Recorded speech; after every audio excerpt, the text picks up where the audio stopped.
Have you ever wondered why God, in his infinite and glorious might, would have to ask his son if we could borrow his birthright? The creator of all asking permission from another so that one day in glory, that very son could be our brother. A brother to a murderer, a thief, a liar, stubborn in our flesh and gripped with sinful desire. What love could he possibly possess for us, that he would send his son to die for us? A perfect, blameless lamb, and we nailed him to a tree. Still, the Father chose to ask his son, already knowing what was to be. That is the power of an agape love that transcends above our sinfulness. But the greater story here is of the Son and his ultimate willingness. You see, though God is above all, he is still a God of order. So he needed the title holder to carry that birthright over. Without the Son in agreement, there could be no extravagant announcement of forgiveness. The Son had to be willing to trade with us the sin of 10,000 ages, to stand crownless while the battle storms and rages. But the wages of sin is death, and that birthright was not enough to guarantee our entry into eternity. So he became the embodiment of atonement, the perfect sacrifice. He left the trappings of a king and became a baby born to nothing. A tiny little savior with rosy cheeks and dimpled hands. But the thing about this savior is that he grew into a man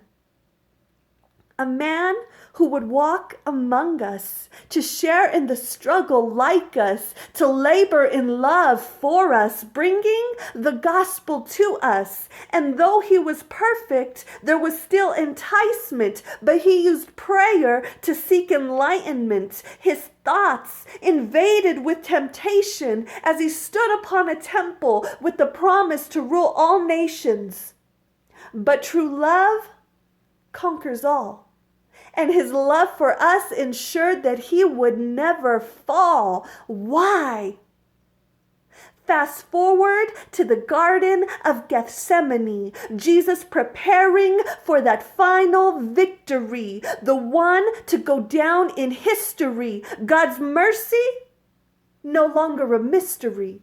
The veil would soon be torn, with nothing to separate us from him. And Jesus, being in agony, prayed to his Father more earnestly. The price of our lives, so costly.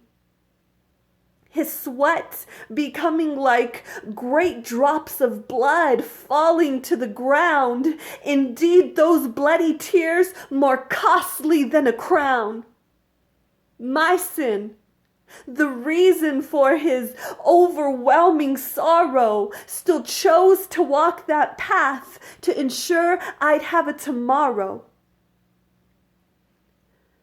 The fact that I interrupted the unity of the Trinity is insanity. That even for a moment, the Father would have to turn from his Son. My sin being reflected. But mine's not the only one. The Savior of the world hung with nails in his hands, spit at and mocked by those who were once his fans. Father, forgive them, for they know not what they do. Even in his death, defending me and you. Can you imagine the weight of our sin? The lashings he took to his skin, the spear that was drove within, and with his last breath he said, "It is finished."